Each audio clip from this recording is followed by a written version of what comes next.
Hola chicos, ¿qué tal? ¿Cómo están? Espero que todos se encuentren bien. Sí, sé muy bien chicos que han sido 3 semanas sin subir ningún video, ¿no?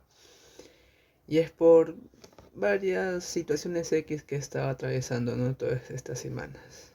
Bueno, y bueno, para no dilatar más el tiempo, hacerlo más extenso, vamos a continuar con un tema que ha quedado pendiente, pues, o pospuesto a varias semanas, ¿no?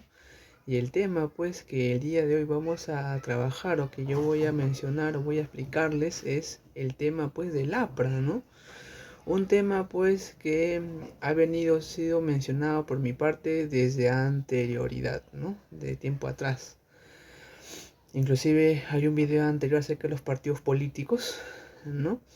Pero en este caso vamos a hablar del APRA, que es un partido político y de masas, porque este partido prácticamente no encabezado pues por Aya de la Torre va a ser un partido pues que va a ganar gran apoyo popular durante casi todo el siglo XX, ¿no?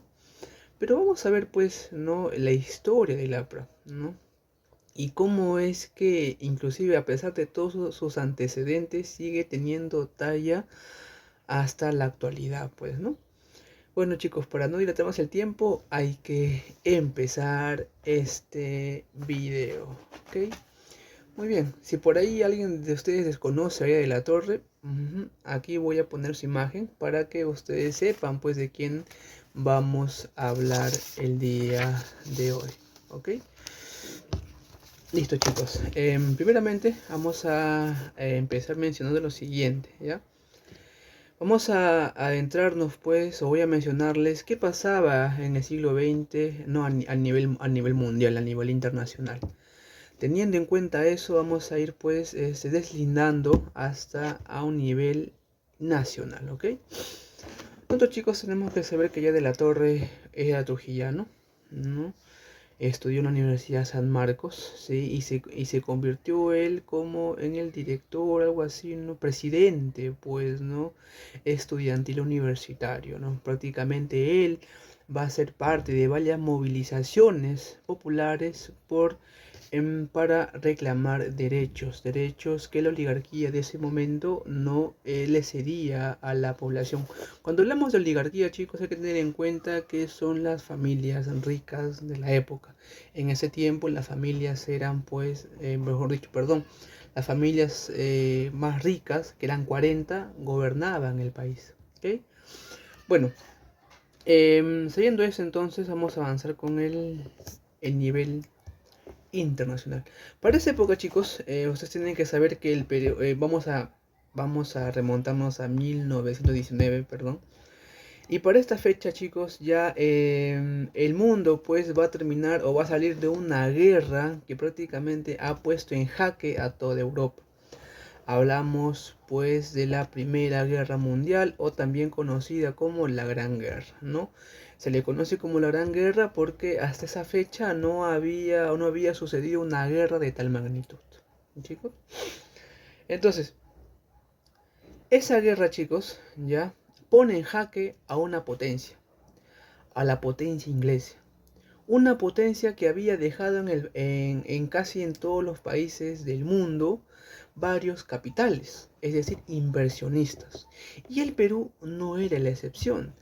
Antes del siglo XIX, chicos, el Perú va a tener predominancia o va a tener bastantes capitales ingleses que van a invertir en el Perú, van a crear empresa y un sinfín de cosas más, pero van a pagar un impuesto irrisorio, ridículo y sobre todo exiguo, muy poquito pagaban, ¿ya?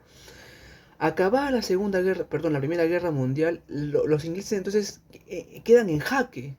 Y como están prácticamente en bancarrota, los ingleses comienzan ellos a retirar a sus capitales de los países donde tenían inversionistas. ¡Pum!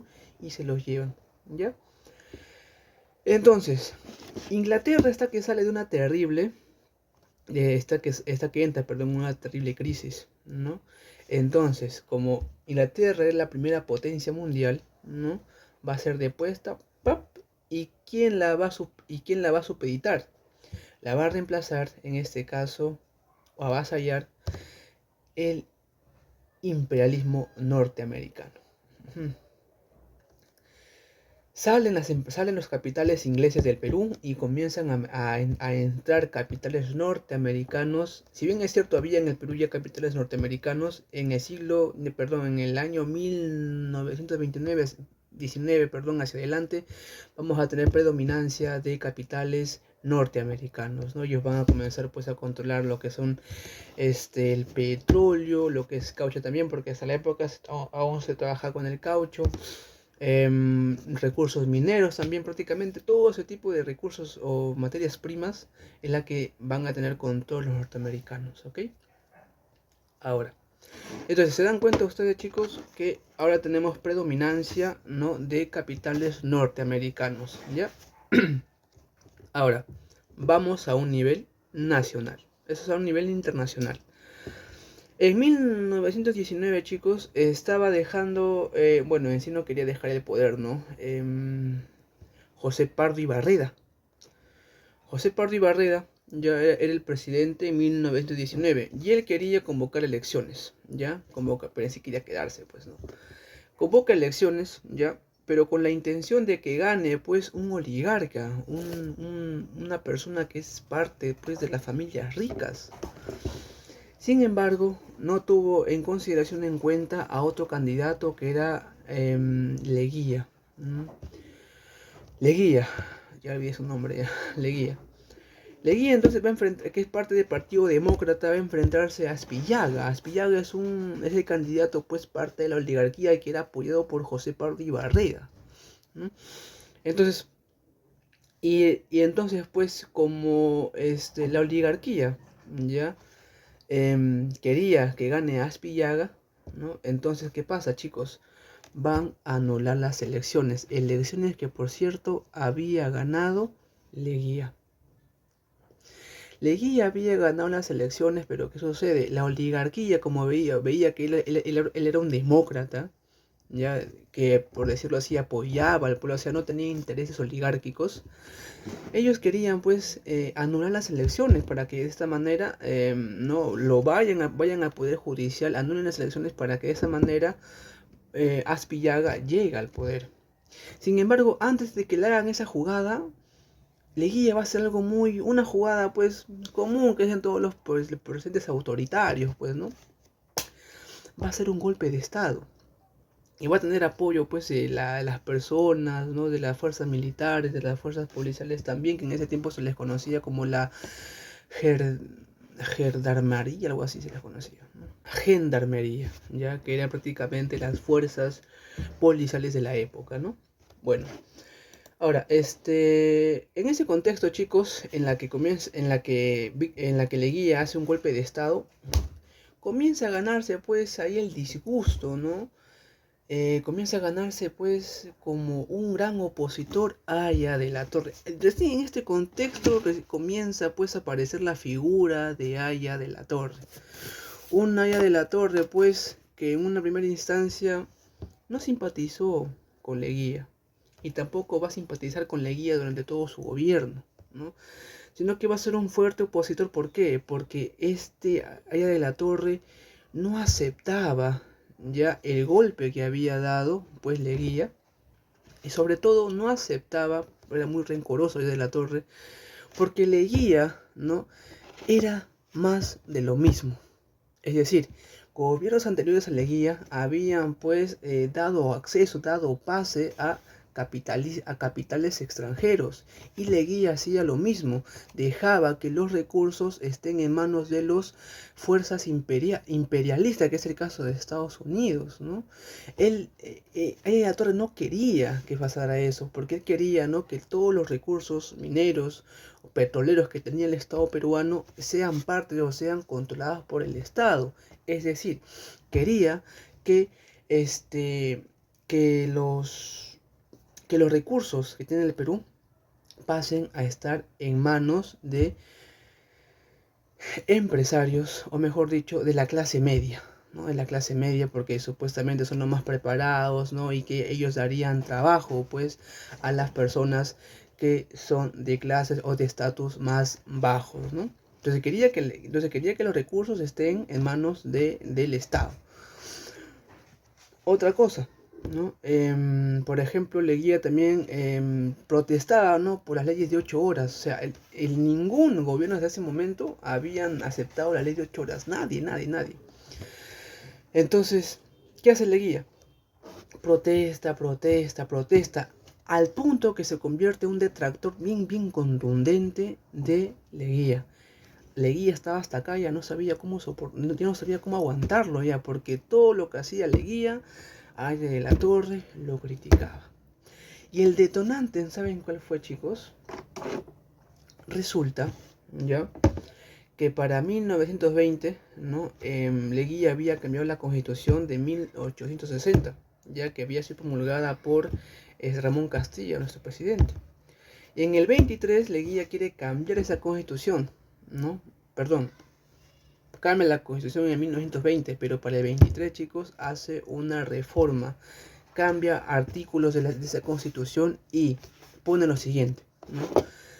El presidente puede reelegirse por una segunda vez, pone, ¿no? En su, en la constitución. Esto no le gusta a Aria de la Torre y comienza pues a criticarle, ¿no? Y promulga pues o llama a las masas, ¿no? Para que ustedes saben que Aria de la Torre no era un gran orador, mucho mejor que Alan García. Engatusaba a las masas, ¿no? Y le decía, chicos, ¿cómo es posible que este presidente quiera perpetuarse en el poder? Hoy ha dicho que va a reelegirse como presidente. Y cuando se autorrelija, ¿qué pasará? Va a comenzar a autorreelegirse nuevamente hasta que se quede en el poder más tiempo. Esto es inaceptable, decía, ¿no? Y protestaba ya de la Torre con sus simpatizantes. Hasta ese momento, chicos, no existía el hambre. ¿Ya? Llega entonces 1924, chicos, ¿y qué sucede? Está hasta acá ya Leguía de Aria de la Torre. Está hasta acá, porque mucho se le criticaba a Aria de la Torre. Perdón, mucho se le criticaba a Leguía. Pues, ¿qué hace Leguía? Leguía va a hacer lo siguiente. Estoy cansado de Aria de la Torre, ya toda la vida con este pata es lo mismo. Lo voy a deportar. Lo deporta y lo manda a México. Lo manda a México. Y en México recién, chicos, él va a fundar el partido aprista, ¿no? Funda ahí. Y él funda justamente este partido porque él ha tenido influencia, chicos, recordemos, de corrientes pues socialistas, ¿no? Recordemos que para 1919 ya se estaba consolidando pues Vladimir y Lenin, ¿no? Lenin, ¿no? Con su revolución rusa, ¿no? Prácticamente los rusos prácticamente demostraban que no necesitaban de capitales extranjeros, sino que ellos tenían el control de sus recursos. Igual la Revolución Rusa, quienes estaban en contra, pues también, ¿no? De varios países imperialistas, ¿no? Muy bien, entonces aquí a fundar, para el 24, Aria de la Torre va a fundar su partido Alianza Popular Revolucionaria Americana. Un partido, chicos, que no solamente quiere tener auge, no, o un nivel, pues, fuerte a nivel nacional, sino a un nivel internacional, es decir, que haya una unión interamericana en contra del imperialismo, es decir, en este caso del imperialismo norteamericano, el imperialismo yanqui. No quería Aria de la Torre que los recursos estén en manos entonces de los norteamericanos y sobre todo que no esté en manos de los oligarcas, porque son la oligarquía pues prácticamente las personas que han llevado la ruina al país, y más porque tienen en una situación de subordinación al campesino y a la clase obrera. Es por eso entonces que Aria de la Torre está en contra del imperialismo y también de la oligarquía nacional, ¿ya? Entonces, acaban los 11 años de Leguía, chicos, ¿ya? Pero vamos a las ideas que profesaba Aria de la Torre, ¿ya? Ya les dije algunas dos, ¿no? Que estaba en contra de la oligarquía y que estaba en contra del imperialismo norteamericano. Pero ¿qué pedía Aria de la Torre? Por acá dice, mira, Él buscaba, por eso también hacía sus protestas, mejores condiciones para los trabajadores, derechos laborales, que hasta ese momento, chicos, no se había alcanzado ningún derecho. Si bien se tenían derechos, solamente era para Lima, no era para un nivel nacional, ¿no? Inclusión de sectores marginados. El campesino, chicos, vivía en una situación de servidumbre. ¿Mm? Vivía pues sometido pues al gamonal, al hacendado, chicos, o sea, vivía como si fuera un esclavo, semiesclavitud. La posición que tienes ahorita, ya, créeme, no lo hubieras tenido si movimientos de izquierda, chicos, no hubieran salido a protestar. Fueron necesarios las protestas, que corriera sangre, para que tú hoy en la actualidad vivas en la comodidad. Porque si no se hubieran dado protestas, chicos, créeme, hoy todos estaríamos trabajando más de 14, 15 horas o 16 horas dentro de las haciendas. Sin embargo, gracias a movimientos de izquierda, es que tenemos los lujitos que hoy tenemos. ¿Ok? Buscaba estratégicos, ¿no? Y buscaba también, sobre todo, chicos, que quienes que tengan el poder, o sea, buscaba que el poder gire en torno a la clase media. Porque decía Aya de la Torre que ellos son los más preparados, porque resulta que en la clase media vamos a encontrar profesores, ¿no? Médicos, que han dedicado pues su vida a la intelectualidad, es decir, son la clase más preparada para poder dirigir un país. No los oligarcas que solamente piensan en su plata, ¿no? Y en hacerse más ricos. Ahí la Torre dice, no, ellos no. Que sean los de la clase media, profesores, médicos, intelectuales, para que dirijan este país, ¿no? Y obviamente esto a quien no le gusta, a la oligarquía. ¿Por qué? Porque la oligarquía obviamente siempre quiere que plata, money, chinchincio, ¿no?